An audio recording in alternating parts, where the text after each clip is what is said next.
this meeting and also for this year. So we are happy to have Professor Germán Lugones from UFABC. And Germán graduated from Ciudad de La Plata, Nacional de La Plata, Argentina, in 1999. And after that, he did a first postdoc in USP, and then a second postdoc in PISA. Then after that, he joined UFABC 2006.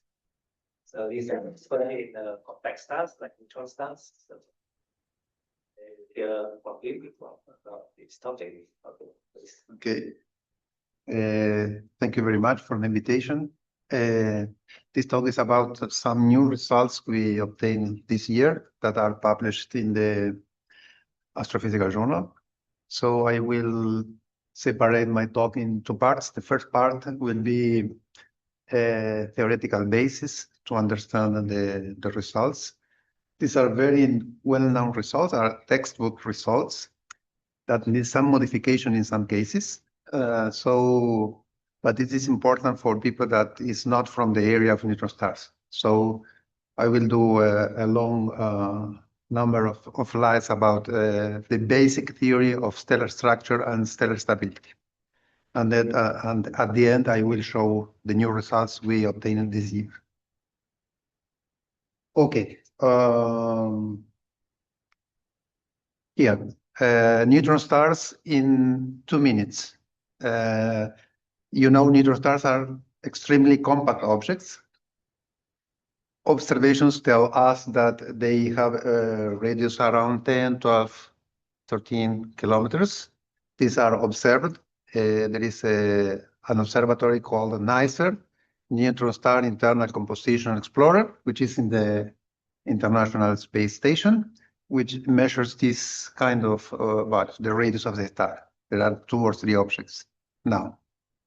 Neutron star masses are between 1 and 2 solar masses. They are measured with very high precision, especially those neutron stars that are in binary systems. So a very easy calculation shows you that the mean density of these objects give very high values around the same density of the nuclei inside the atomic nucleus. So typical densities go between 2 times the density inside a nucleus to 10 times this density. So matter is extremely compressed there. So in CGS units, it is something around 10 to the 15 grams per cubic centimeter. The internal composition is relatively well understood in the outer layers, the crust here and the outer core. So the composition is nuclei forming a solid, a Coulomb lattice with electrons here, very exotic nuclei as you go deep inside the crust. The outer core is made by free neutrons, protons, electrons, and muons. When you go to the inner core, the composition is uncertain and is a subject of current investigation. So here, speculations are that you can find quark matter, hyperons, and many other possibilities. So this talk, I will focus on stellar stability. You know, stars are systems that are in equilibrium. There is gravity that tends to collapse the star and pressure that tends to expand the object. So the equilibrium of these 2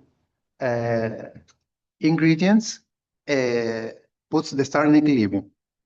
I will show that under certain microphysical conditions, which are very reasonable, as I will show to you, the way we look at neutron star stability changes essentially in the high mass regime.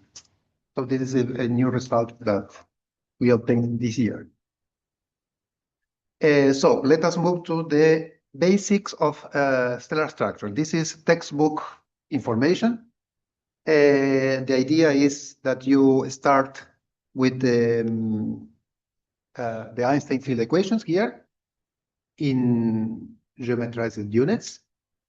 We will focus on isolated neutron stars, non-rotating, non-magnetized, and we will assume that the configuration is static. So there is no explicit time dependence in the background. And so we will assume spherical symmetry. All equilibrium quantities depend only on the radial coordinate. Okay. In these conditions, the space-time matrix is this one. So you have one unknown function here, and here, another function, and you have this metric of the unit to sphere. So these functions here, phi and lambda, are metric potentials that must be determined. We also assume that matter is described as a perfect fluid. So this is the energy momentum tensor for matter for a perfect fluid. So you have here the energy density of matter and the pressure. Since the system is static, the force velocity has this form with only this component. And we introduce also a new variable here. This is m, which is related with this metric function here, which in textbooks you show that it has the meaning of the mass enclosed inside a radius r. So if you have the star here, the origin is here. So the coordinate r is somewhere here. And this quantity is the mass enclosed up to this radius. This is the meaning. Okay. Well, the procedure now is to insert all these. Yes. Yeah, I thought that that last function would have been related to the time component. Can you speak louder? Sorry? Can you speak louder? Yeah, sure. Intuitively, I would have thought that the mass function would have been related to the time component of the metric and not to the radial component, because when you have an isolated gravitating system, usually you measure the mass. In the Newton limit, the mass would come from the G00 component, right? Not from the G or. Yes. So this is not obvious to me that it should be the radial component that has the interpretation of the mass being closed radius or not the time component. You do this a fortiori. You make the definition, and then when you analyze the stellar structure equations, you see that it has exactly the same meaning as the mass in Newtonian gravity, and that the gravitational potential at infinity coincides with what you expect from Newtonian gravity. So this is the way to define. You do this not now, but then at fortiori, at the end of the calculation. I guess you can see it already in those equations where the n in the non-implicit limit you will recover the structure equation from Newtonian gravity with that particular n that you gave. Okay. We can talk about it. Okay, so you insert this metric and this perfect fluid energy momentum tensor into Einstein equations. You have 4 unknown functions, which are the metric functions, phi and and 2 quantities related to the fluid, which are the pressure and the energy density. You put this in the Einstein equations, you do the calculation, and you arrive to a set of 3 ordinary differential equations that are the stellar structure equations. They have a very clear meaning. This one expresses hydrostatic equilibrium. So pressure gradients here balance gravity on the other side. This tells you how the mass grows with increasing radial coordinate, and this tells how the metric potential phi varies inside the star. So these are the relativistic stellar structure equations. As you see, we have 3 equations but 4 functions to determine. So to close the system, we need another extra condition, and this condition is the equation of state of matter. So we need a relation between the thermodynamic quantities epsilon and P, and this is the equation of state. This equation of state reflects the microphysics of dense matter, so it takes into account degenerate fermions, for example, if you have protons, neutrons, electrons, etc. Nuclear interactions, repulsions, and attractions between particles. And it depends, of course, on the composition. You can include there not only standard model particles, but eventually you can analyze what happens if you introduce exotic components. Okay, so once you specify the equation of state, the system is closed and you can calculate the stellar structure. Here is a recipe of how to calculate the stellar structure. This is important to understand the plots that I will show in the next slides. So the way you calculate the structure of a star is the following. You choose a central density. So at the center of the star, you say here, the density is something. For example, 10 to the 15 grams per cubic centimeter. Then you can change this value. Yes, but you choose this value. Once you do this, you have this boundary condition at the center. And you start the integration. And you go outwards in the integration, usually using a numerical method.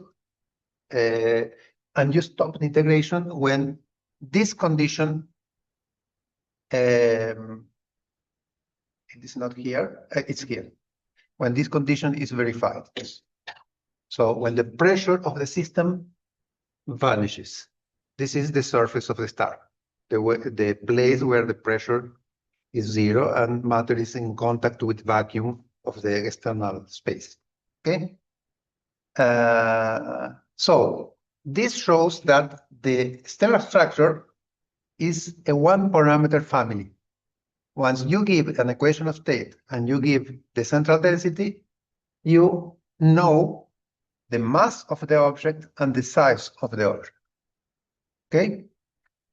So this is the reason why we usually employ these plots. We put here. Yes. Question. So in some sense, then there is no temperature here. I mean, it's completely included in the other parameters. You don't have any extra degrees of freedom. You cannot heat or cool a neutron star in that sense. Is there, how does that work? Okay. The neutron stars are very dense. So if the temperature is below some limit, particles are completely degenerated. So the temperature, the equation of state is the equation of state of a system of fermions at 0 temperature. It's completely degenerate. So the temperature is not in the equation of state. And you know for a fact that it happens everywhere. No, this is valid for a star around 10 years after its formation. 10 years, few years. So when you have a merger or when you have a supernova explosion, temperature is essential, an essential ingredient for the analysis. So we are focusing here on relatively old neutron stars. 10 years in the life of a neutron star is a very small time. So we are focusing, this is a good point, we are focusing here only on old enough neutron stars with more or less 10 to 10 years old or more. But there is another point here that I will analyze later, which is the dependence of the equation of state on other variables such as the composition. So assuming that the equation of state is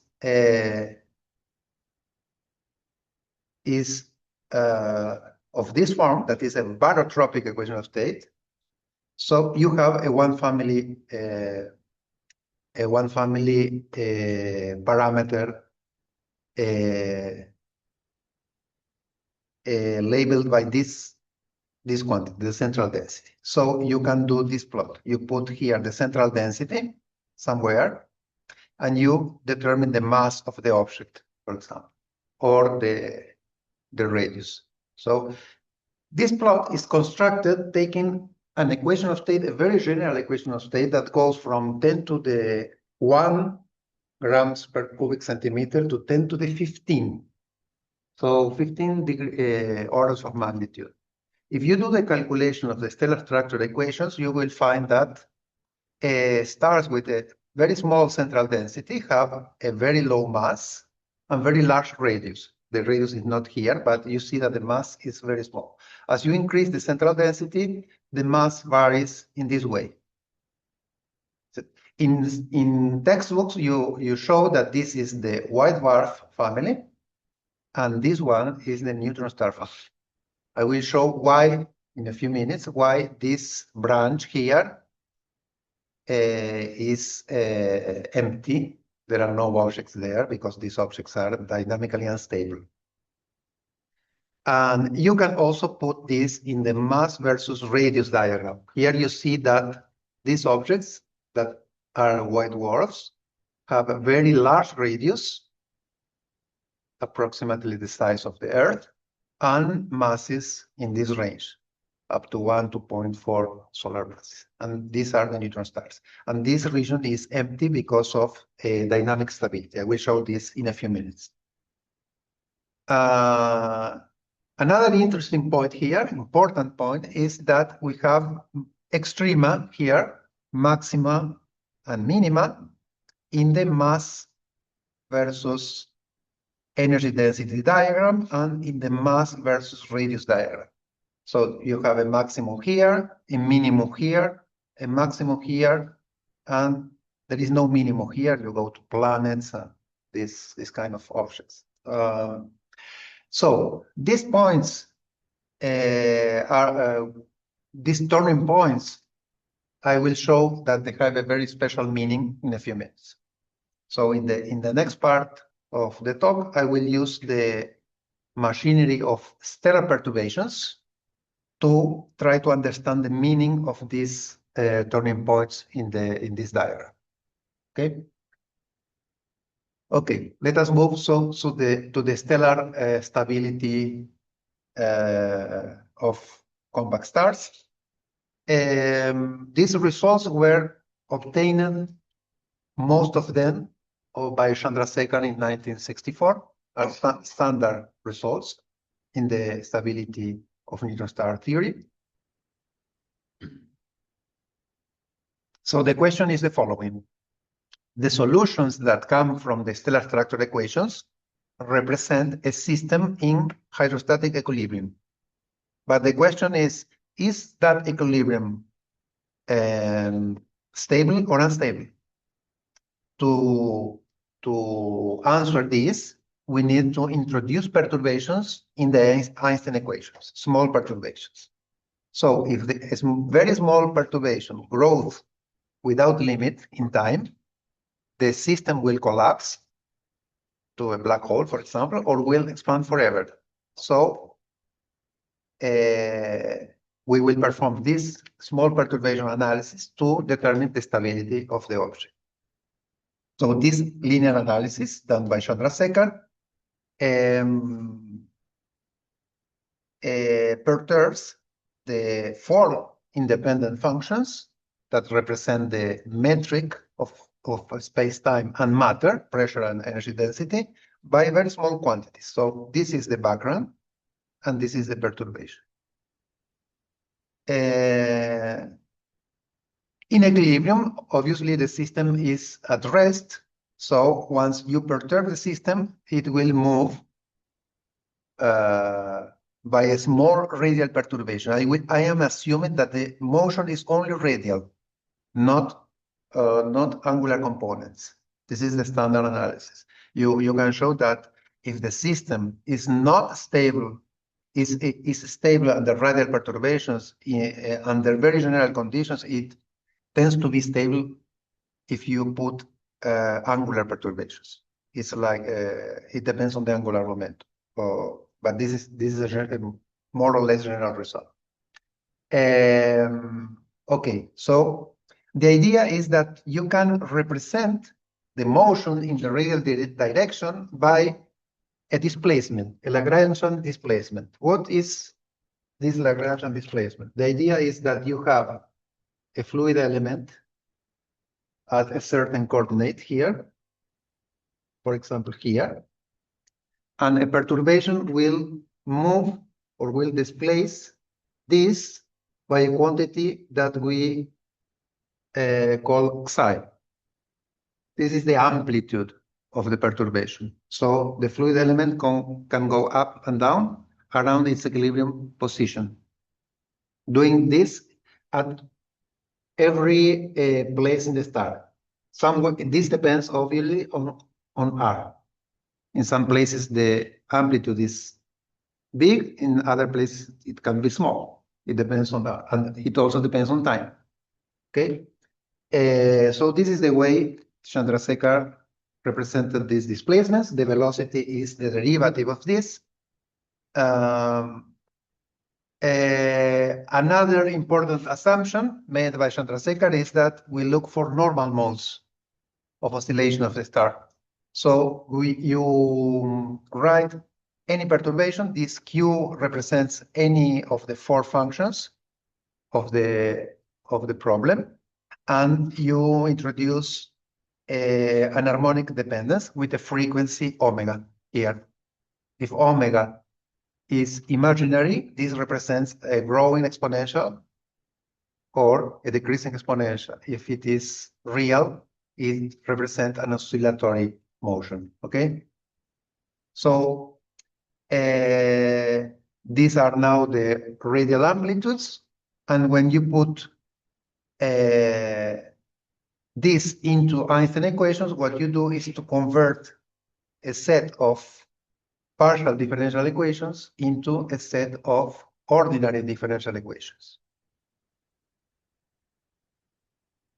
Now, yes. You're doing a linear analysis, so you linearize Yes. the Einstein equation. Linear. So I'm not clear why this would be an assumption and not just basically do the Fourier transform of your.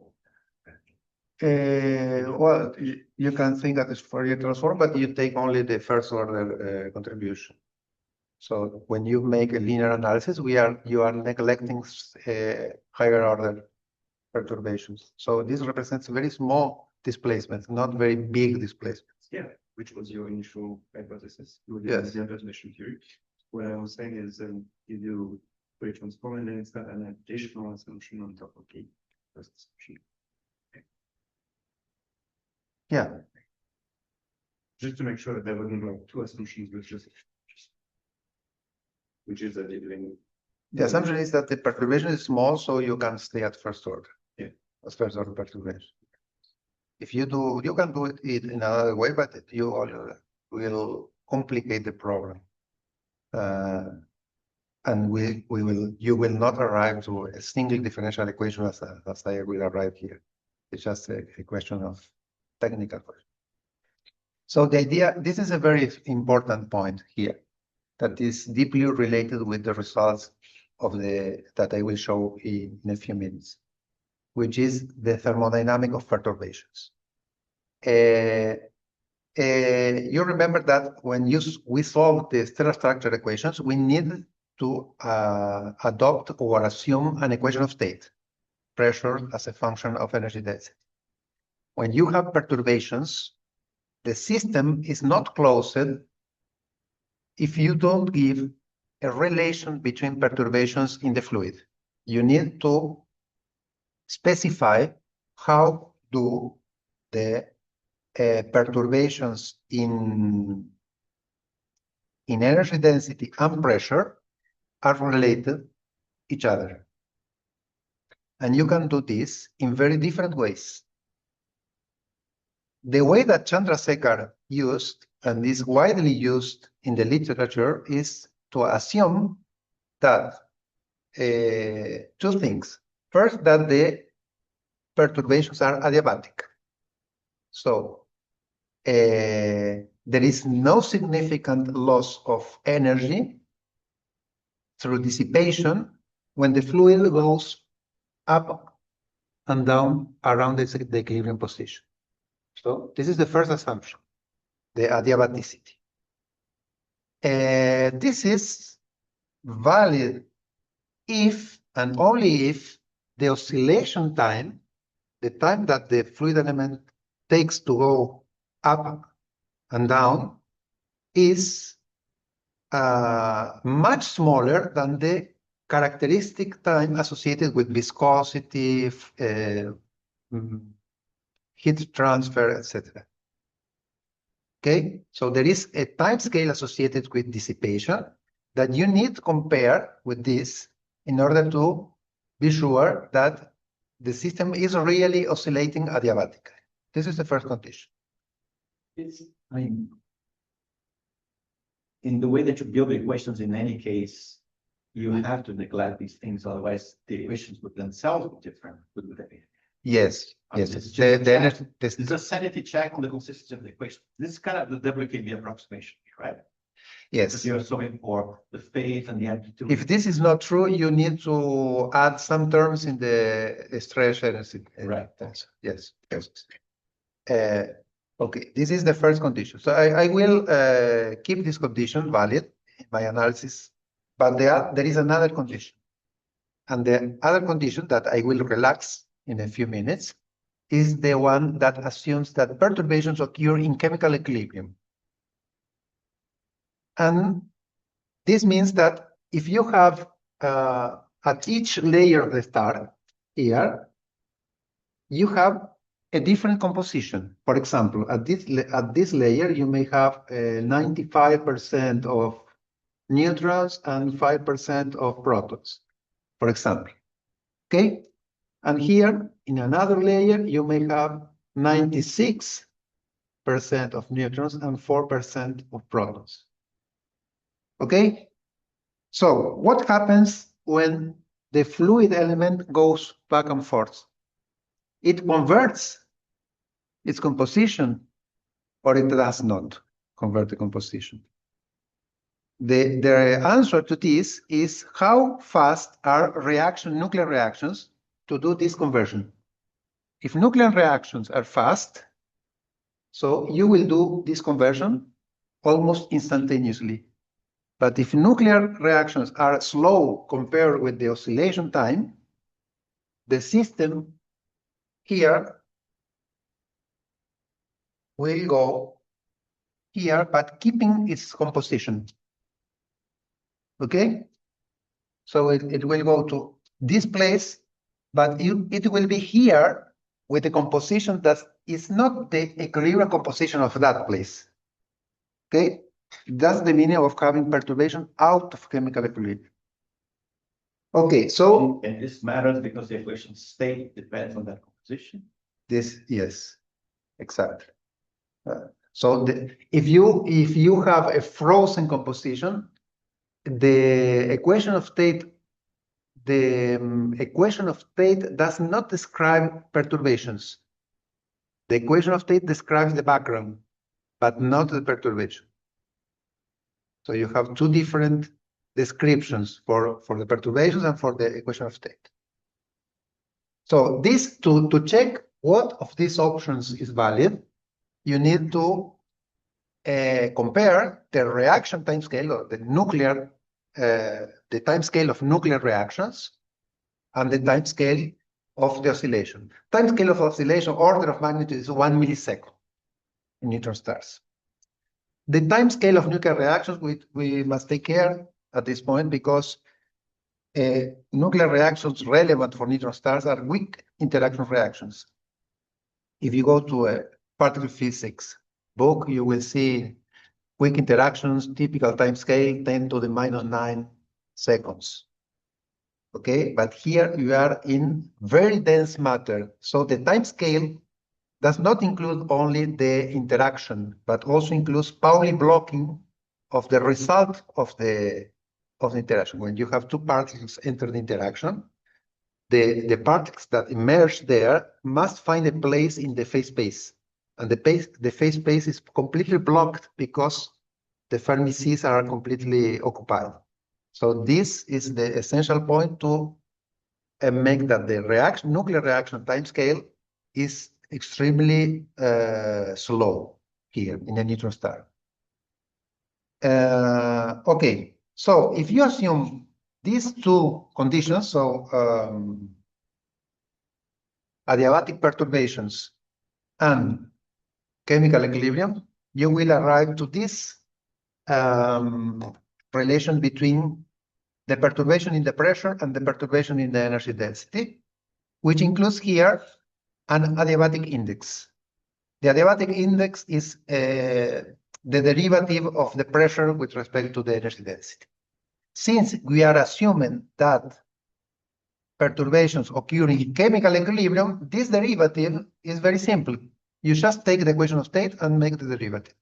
And it's that solves the problem. But if the system is not in chemical equilibrium, you must take a lot of care on how you do this derivative, which are the conditions under which you take this derivative. And this changes everything. So this is the important point. This relation, the adiabatic index gamma 1, is obtained directly from the equation of state by differentiation in perfect chemical equilibrium. So this is the adiabatic index associated with the equilibrium equation of state. Okay, so once you define this relation between perturbation, you put everything in the Einstein equations, you do a long calculation, and you arrive to a differential, ordinary differential equation for the displacement. You see here, this is the displacement, which is a function of a coordinate, which is here, here, here. The other quantities are background quantities with a zero subscript. And you have here the frequency of the oscillation. Okay, this is like a Schrödinger equation, essentially. Yes, you have this, that is an eigenfunction. The problem has a boundary condition at the center and a boundary condition at the surface. And this differential equation has solutions only for discrete values of this quantity here, which are the normal modes of oscillations. So this tells us that there are certain frequencies with which the system can pulsate. That's because of the boundary conditions in this case? Because you have a finite radius, or is it something else? It is because you have a finite radius, so at the center regularity tells you that the displacement is zero, and at the surface the perturbation in the pressure is zero. So these are the two conditions. Okay. This problem has the form of a Sturm-Liouville eigenvalue problem. So all the theorems you know from quantum mechanics, from the Schrödinger equation, from the Sturm-Liouville problem are valid here. In particular, the fact that all the eigenvalues are real, and very important, they are ordered. The spectrum is ordered. So the fundamental mode here is the smaller one. So it is sufficient to analyze the stability of this mode, and you know the stability of the other one. Because if this is negative, this is purely imaginary. You have an exponential in time here, and in this case, the system is dynamically unstable, and is dynamically unstable also independently of what happens with the other modes. So you don't need to analyze the omega 1, 2, etc. Okay, and this is, if this is square is positive, so the system will oscillate. You have an harmonic perturbation, but this is the smaller one. So the other one will lead to also an harmonic perturbation. Okay, so yes. So the reason why you don't get complex values here physically, I mean, of course, once you have the Sturm-Liouville setup and you have common condition, it has to be real omega square. But the reason why you don't have complex one is that because you said that it has to be, the background has to be in equilibrium static, or you Yes. just negate it, so that's why. Okay. Yes. It has to be this. So the main result here is that the sign of the fundamental mode, only the fundamental mode, is what fully determines the overall dynamical stability of the star. Okay, but this is, from the computational point of view, more difficult than solving directly the stellar structure equations. And people, especially nuclear physics people, want to know if the system is stable or unstable without solving this strong problem. So in 1965, these people, Carson, Borne, Wheeler, etc., showed there are some static criteria for stability. And they showed that they are associated with turning points. So they show the following. There are several theorems, but these two are the most important for us here. The first one is that turning points, at each turning point, there is a change of stability in one mode, the fundamental or one overtone. For example, here, the system is, let us assume that the system is stable here. When you arrive to the maximum, to this turning point, there is a change of stability in the system. And this change of stability is ordered. The first mode to lose stability is the fundamental one. So you lost the stability here of the fundamental mode. Here. So this region is unstable. When you arrive to a minima, depending on the bending of the curve, you will have that another mode becomes unstable, or the previous mode recovers stability. So here, you recover stability here because the bending is anti-clockwise, and you have this new branch that is stable that represents neutron stars. So these are the theorems of Wakano, Harrison, Thorne, Wheeler. Stability, you can derive stability directly from the mass radius diagram or directly from the mass versus central density diagram. And this is essentially what everyone uses in the literature for the case. The problem here is that there are some limitations of this analysis that is associated specifically with the fact of assuming perfect chemical equilibrium in the perturbations. These theorems of turning point theorems are only valid if you assume that perturbations occur in chemical equilibrium. What we did is to relax this condition. So in this work, which was published here, we analyzed what happens if you assume that the composition does not adapt instantaneously when the fluid element oscillates. Okay. So let us move to the results. So the first thing to do is to obtain the new equations of pulsation. This is a long calculation, so I will show only the result, and I will show the differences between our result and the standard Chandrasekhar result. The differences are here. Here you must put a different adiabatic index that takes into account the way that composition changes as each fluid element pulsates, and you have here another term that depends on the perturbation in the composition. These are the two changes.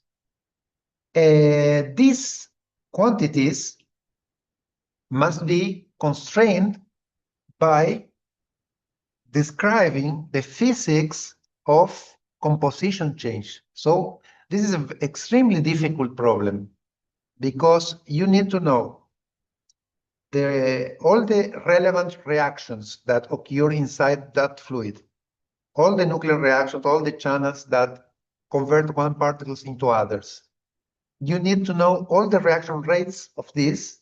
You must put this in the Boltzmann equation or in a kinetic equation and follow in time how the composition changes to put this there. And this is almost not easy to do in practice. Can you go back? So Yes. the extra term there is a pressure perturbation rate. It's really the delta P generated by This delta Y is the change in composition. So the fraction that you have of protons, how does it change? In protons. But this is delta P delta Y times delta Y. So it's like a delta P. It's really a perturbation in the pressure there. That's the extra term. You say this one? Yes. No, because this is the background pressure. Yeah, I know, but it's the But this- LNP. No, Why? that's not the That's delta. the background, no? No. The beta is a fan of the partial. The beta is a function. Here is a thermodynamic derivative. But then it's the DLN of P. Yes. It contains the way the pressure changes with composition. Yes. Right. Yes. So it's Yes. So the actual term I get, the other Y gamma one is going to change. That is what how do you know how it's going to change with the composition? This gamma one. You can make this assumption. You can do it by the most fundamental way, which is solve all the reactions and the Boltzmann equation, and you can do this the following which is what we did, which is assume a limiting case. A limiting case is exactly the contrary of perfect chemical equilibrium, is when reactions are so slow that no particle converts. So the one limit is when all particles convert instantaneously. The other limit is when particles do not convert. And obviously the real case should be probably in the middle of these two. Okay, so what we do is to take the other extreme case and see what happens. So when you take this one, you have the frozen model. Composition is frozen in oscillations. So this composition is change in composition is 0. So this extra term vanishes, this one, and you must be careful in how do you calculate this gamma 1. The gamma 1 is different. So the gamma 1 must be calculated now. You have the equation of state is not barotropic. It depends on the pressure, depends on the energy density, but on the composition. So in thermodynamic space, you have many variables, and you must do the derivative in the direction that takes all the composition of all particles constant, and not in the direction that keeps chemical equilibrium value. So this is all the difference is the way that you this derivative. Okay. You can show that the real gamma must be between these two limits, because in practice some particles will convert and others will not convert. So the system will be between these So two you're limits. getting your Lagrangian element, you're shifting it, but you're saying, okay, it's keeping its composition, it's not changing at all. Yes. Then, but you look at the adiabatic index by going in a direction where it keeps the entropy constant, but without changing the composition. There is such a direction in particular. Yes, there is a direction where it is. Okay. And what you find is that the value of this gamma is larger. Why? Because since you do not change composition, you don't have the possibility of minimizing the energy by taking one particle from the top of the Fermi sea and put in a more convenient place from the energetic point of view. So the reaction of the system when composition is frozen is stiffer. It is more difficult to compress matter, and this will help in stability. Situations where you will conclude that the system is unstable are not really unstable because the system is stiffer than you expect it to be. So you do get a large maximum mass. Not a larger maximum mass, but beyond the maximum mass, because the maximum mass is determined by the background, it's not determined by the perturbation. So the maximum mass is determined by the background, so it is the same. But the result is that beyond the maximum mass, you will have many configurations that you believe that they were unstable, but in fact they are stable, dynamically stable. I will show this in a few minutes.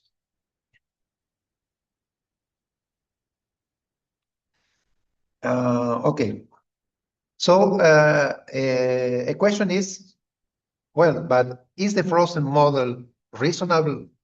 So I show here. I have 2 minutes. Okay. I show here. Okay. I will argument that the frozen analysis makes sense. And to do this, I will analyze the time scale of the relevant channels for particle conversion.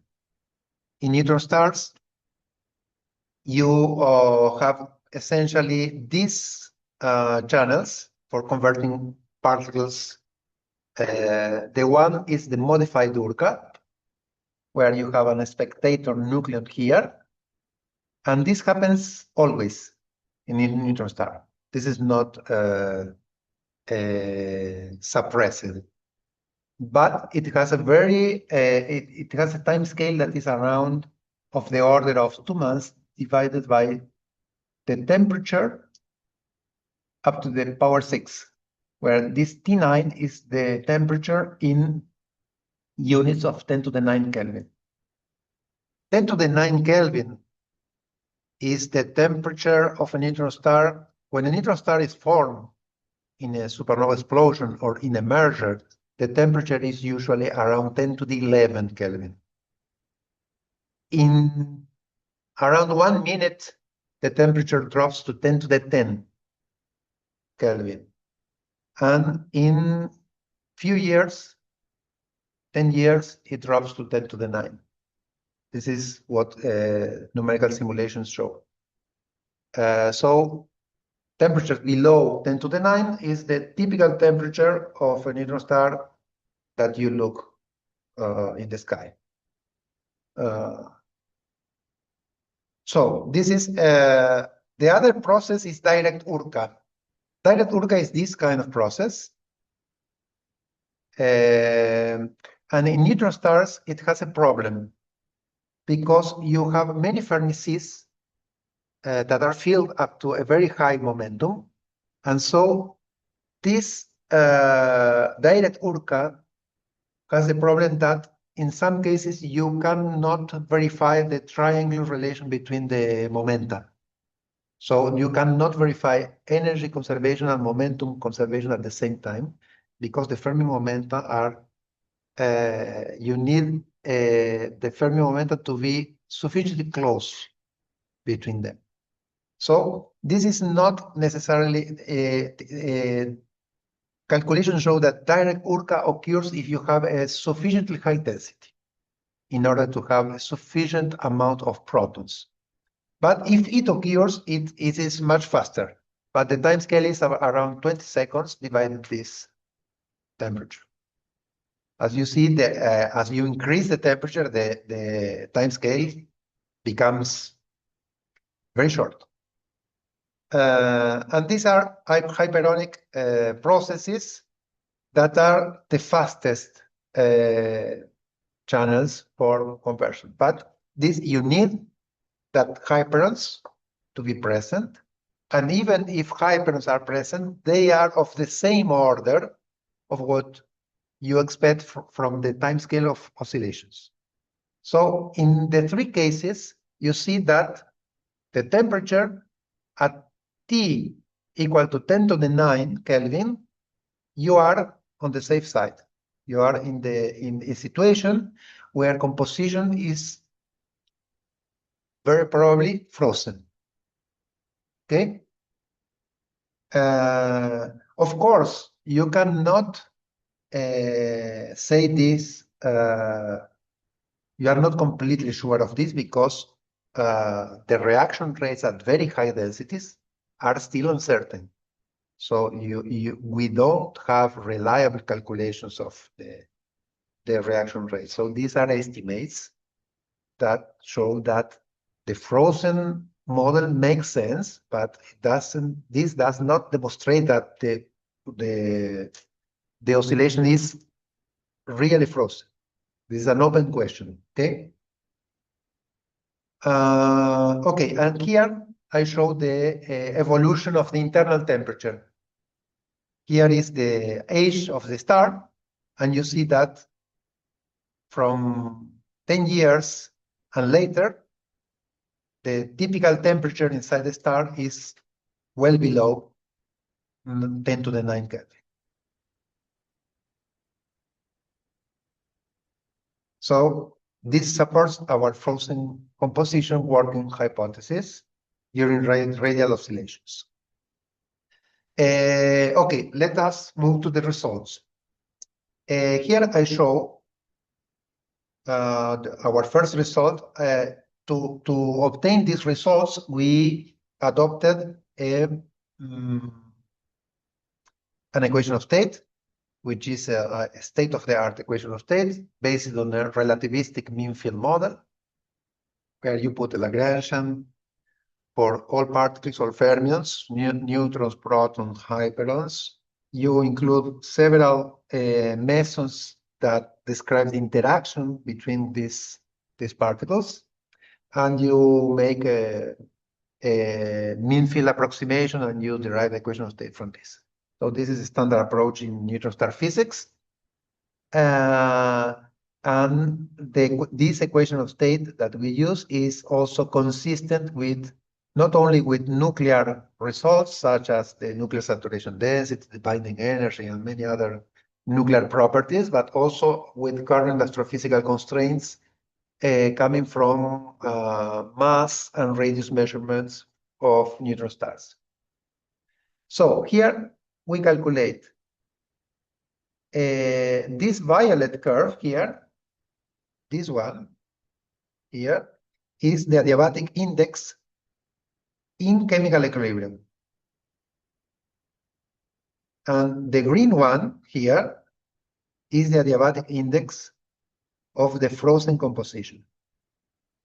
As you see here, the adiabatic index in chemical equilibrium has many valleys here. It drops here, here again, here also. The reason of this is that when a new particle is possible to be produced, when it is possible to produce a new particle in the system, you have, for example, neutrons. If you put the energy of neutrons at a given point here of the star, you will see that there is one neutron in the fundamental energy state, and the others are, since they are fermions, the other are located up to the Fermi energy of neutrons. When this Fermi energy is of the order of the mass of a new particle, for example, the hyperon lambda, it is energetically possible to convert this and put this in the Fermi sea of lambdas at the ground state. So you will take a lot of particles from here and put there. So this lowers the pressure of the system. The system becomes softer. So this is what you see here. The derivative of the pressure with respect to the energy density shows that the pressure has a drop here due to this kind of conversion. And this happens on the other side, you see the composition. You see each time a new particle arises in the system, the composition, the adiabatic index in equilibrium has this strong valley. So this is the reason because the adiabatic index in equilibrium is so different from the frozen one. You see that the difference is enormous in some cases. It's very large. So this one has no valleys, and it's more smoother. The frozen one is much smoother and is higher. Okay, now what we do is to solve the equations with this frozen adiabatic index and also with the equilibrium one. And we find the frequency of the radial fundamental mode here in kilohertz as a function of the central density. This is the central density of the star. So this plot here is the same. Here we put the mass of the star as a function of the central density, and here the frequency. So this plot is essentially the same that I showed at the beginning, this one. This one. Okay, but it's focused here on this branch of neutron stars. Okay? Okay. And you see the following. Remember that when the fundamental mode is positive, the system is dynamically stable. So stability here with the violet curve, which is the equilibrium one, ends at this point, which coincides exactly with the maximum here, which is the maximum mass. When you do the calculation with the frozen composition, the stability is lost here at the zero of the frequency, which is beyond the maximum mass. So you have a lot of models here that are dynamically stable if composition is frozen. And you can see this in the mass radius diagram. We have several models here. I will focus on this one with this black curve here. So the maximum mass is here. This is the last stable object if perturbations are in equilibrium, but the last stable object for frozen perturbations, if perturbations are in fact frozen, is here. So you have this new branch of objects that may exist in nature if nuclear reactions are slow enough. Okay. And now I move to the, yes. Almost more compact because it looks like They are more compact because you see that the radius is smaller than the, yes. So that's the prediction that provided this is satisfied, you could have more compact. you can, yes, and you can check this by observations. Yes. Unfortunately, you cannot do this now because you see the observations are here, these clouds. You see that the error of the observations at present is very large. So look at this. This is an object that has an uncertainty of 5, 6, 7, 8 kilometers in the radius. To see this, you need a much better resolution of the order of 1 kilometer, which is possible. Probably this is expected in 10 years, 15 years. Okay, so the conclusions are essentially that when reaction times exceed the millisecond oscillation period, the composition is frozen, and you find this extended branch of neutron star configurations. There are other ways to check observationally, but I don't have time here. But another way of checking if this branch exists, in fact, is to analyze the fundamental mode of the star that can be observed by gravitational waves. So what you see is that the fundamental modes of these objects is larger than the fundamental mode of an object of the same mass. Is around 40% larger. So this is another way you eventually can check in the future this possibility. So thank you very much for the attention. I will check the floor. Well, check this, I mean, with gravitational waves, I mean, wouldn't that change just even 1 kilometer, say, in a binary neutron star merger that you can observe, wouldn't that significantly change the waveforms? Isn't that something you could measure, the ranges? I mean, I have no idea, I'm just, I know that you what can measure the mass from the waveform pretty well, but the ranges. I never- not the I have range, but no if, idea. but you can measure the frequency of the mode, not necessarily the range. So the star is oscillating, non-radially, so it happens. I see. It's swishing, swashing. Yes. So this emits gravitational waves. This is the L equal to 2. The oscillation that determines stability is the radial one. But here I am talking about the non-radial one. So this is before the actual merger. We would see some harmonics of this fundamental mode in the waveforms. How would that work? In a merger, I think it's things are much more complicated because you have high temperatures. The system is in another situation. Here, I'm thinking in, for example, an old neutron stars with accretion. Something falls over the neutron star and perturbs the neutron star, and it oscillates. For example, so the star is cold. Or you're thinking about an isolated neutron star? Isolated neutron star or a star in the binary system, but with something that falls onto the surface of the star, something like this, or eventually a star quake due to an internal rearrangement of some part of the star that perturbs the system. So, but in that case, you would have kind of a phase transition, right? In this case, you are then sort of, I mean, you don't know. You know it's going to be a phase transition, like Not necessarily. It may be a fracture in a solid, for example. So if you have a solid crust, you may have a fracture in the solid that perturbs the system.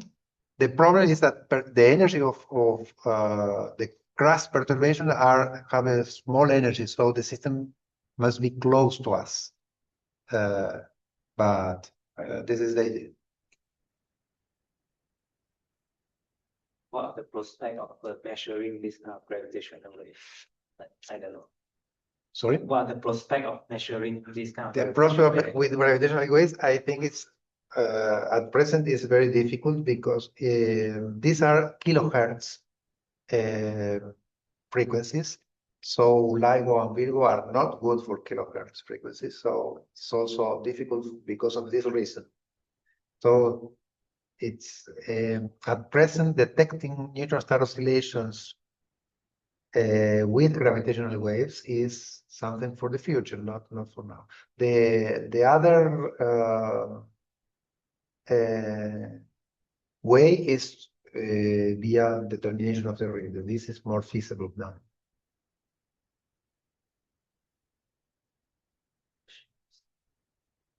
And how do these experiments work? These experiments are trying to determine the radius of the. To determine the radius, the idea is that you have hotspots on the neutron star. Imagine that this is the surface of the neutron star as you see from the Earth. You have hotspots here. You don't know where they are, but the star rotates. As it rotates, this hotspot will go to the other part, and this also. And depending on the gravitational field around the neutron star, you can see this spot even if it is on the other side of the star due to the bending of light. So analyzing the light curve, they do simulations that find the distribution, several distributions of hotspots, and they find the best configuration of radius and mass that fits the data of the light curve that you observe. So this is the way they do. so when you see light, this is what X-rays, gamma rays, what is the light there? X-rays, light is X-rays, X-rays. X-rays, X-rays, yes, yes. So it is I mean, what kind of an X-ray detector has, I mean, it has to be. You don't detect the spots. You Right, s- right, you just see the light curve, right? Yes, But it has to be a super small field of view, right? Otherwise, you're not seeing a large area. It has to be a really like a telescope, which is, you see a dot, yes, you yes, see just a dot. yes, it's just a dot, yes, yes. And you have to follow this up for a long time. So you need to build a light curve or No, no, things, they go around so, No, no, so they- fast that you. this is, I don't remember the number, but there's several times a second. Several times a second. Yes, yes, yes. But the emission of a neutron star in X-rays is extremely powerful. And of course, the neutron star must be close in us. We are speaking of galactic objects, of course. Yeah, sure, sure. And so these are things that are typically just a few parsecs away. Yes. Yeah. So this is done since the 70s, but with this kind of resolution, it is done in the last 10 years. The data that you show in your plot is basically what I know you show some band of the data mass versus I don't know in your plots. In the plots. I think some this kind of Yes, these are the data. These are the data. So this one is measured by this method. This one also. These are the two objects measured by this method. So at present they have a resolution of around 8 kilometers in the radius. These two clouds are because the NICER uses two teams, different teams that work separately. They don't communicate each other to cross-check the results. So one cloud is of one graph and the other one is for the other.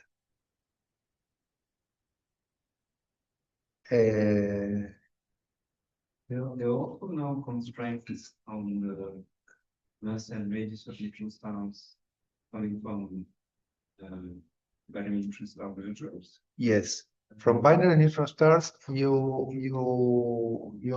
don't measure the radius, but you measure the mass with very high precision. So the limit that comes from this is the result that in 2010, 2013, and more recently, there people found two objects with two solar masses. These are very massive neutron stars. So this limit here. So any equation, any model for the equation of state must be able to produce a mass of two solar masses or more.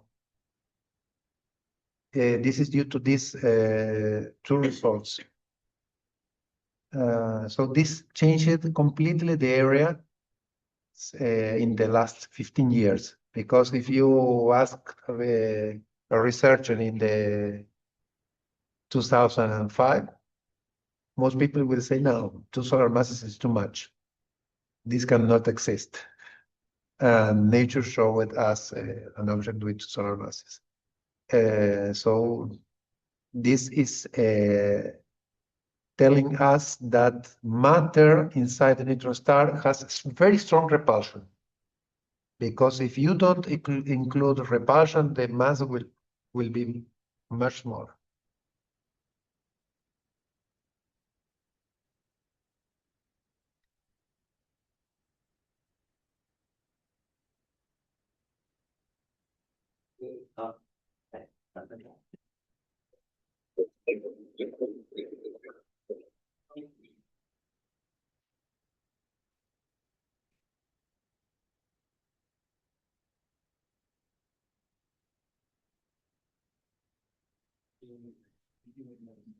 The theorem, the turning point theorem is basically based on equilibrium. The turning point theorem is based on the equilibrium.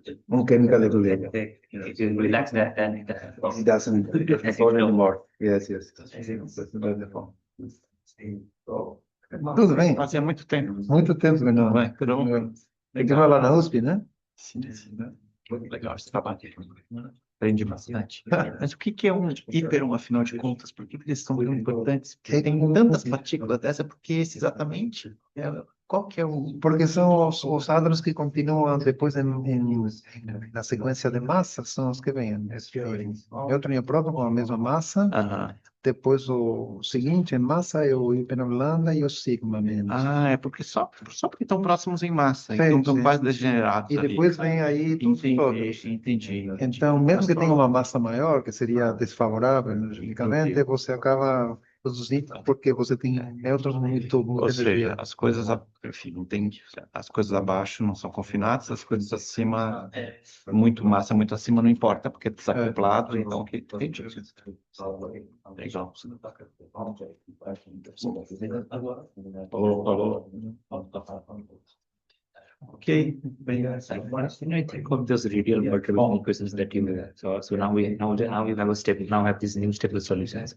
And can these perturbation equations be solved exactly? Like, can I think of it as some radial Tikorski equations in case of Sorry? the perturbation equations that you showed? The contributions of?